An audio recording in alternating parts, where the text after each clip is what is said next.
For months, ships stopped sailing along the southern coast of China. Trade collapsed, ports fell silent, and entire villages were forced to pay just to survive.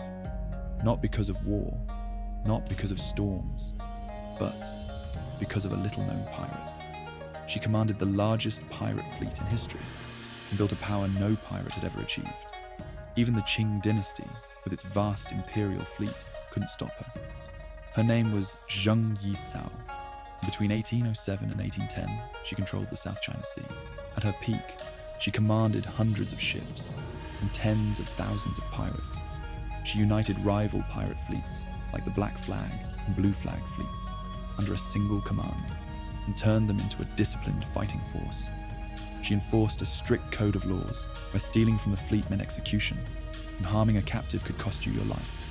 She controlled the trade routes of the South China Sea, from Guangdong to the Pearl River Delta, taxing coastal villages and major ports, including those near Canton, one of the busiest trade hubs in the world. And when the Qing dynasty tried to stop her, they sent fleet after fleet after fleet, only to watch them scattered, outmaneuvered, or burned at sea. This wasn't chaos, it was control.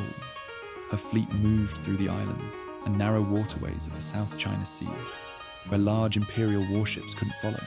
They struck fast, ambushing isolated vessels and disappearing before reinforcements could arrive. They knew the coastline, every inlet, every harbour, every hidden passage, and over time, they turned the sea into their territory. If a ship sailed without her permission, it didn't make it far, outmaneuvered or burned at sea. But it didn't start this way. Zheng Yi Sao was not born into power. She entered the world of piracy through marriage to a powerful pirate leader named Zheng Yi. Together, they built a growing network of fleets, expanding their influence across the South China Sea. But in 1807, everything changed. Zheng Yi died suddenly, and with him, the balance of power should have collapsed. Rival captains could have torn the fleet apart. Instead, she moved quickly. She secured the loyalty of Zhang Bao, one of the most powerful commanders in the fleet, a man who controlled a major division of ships and could have fought for power himself. But instead, he aligned with her because she offered something no one else could, a way to hold the alliance together without tearing it apart, stability, structure, and a system that made them stronger together.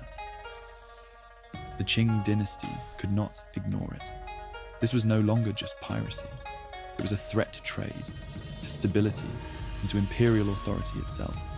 So they sent their fleets, warships, armed, organized, and built to crush piracy. They sent experienced commanders, men like Zhang Bailing, tasked with restoring control over one of the empire's most vital trade regions. These were not inexperienced officers. They commanded warships, crews, and the full authority of the Imperial Navy.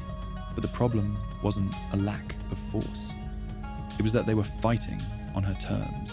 The coastline worked in her favor. The waters of southern China weren't open and empty. They were a maze. Islands, narrow channels, shallow waterways, routes that only experienced sailors could navigate. Her fleet had spent years there. They knew the tides, the hidden paths, the passages that didn't appear on any map.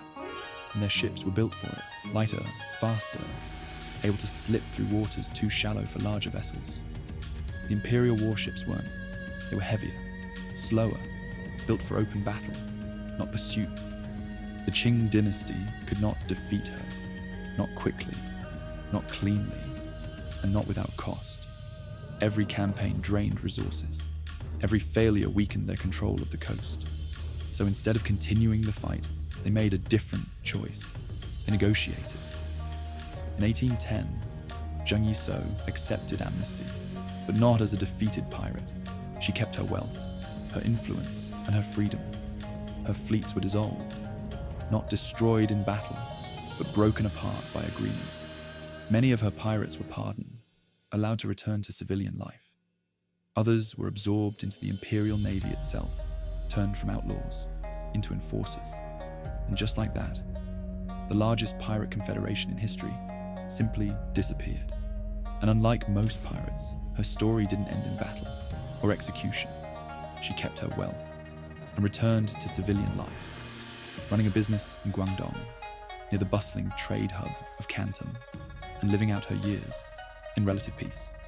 For a brief moment in history, an empire ruled the land, but she ruled the sea, and she walked away from it on her own terms.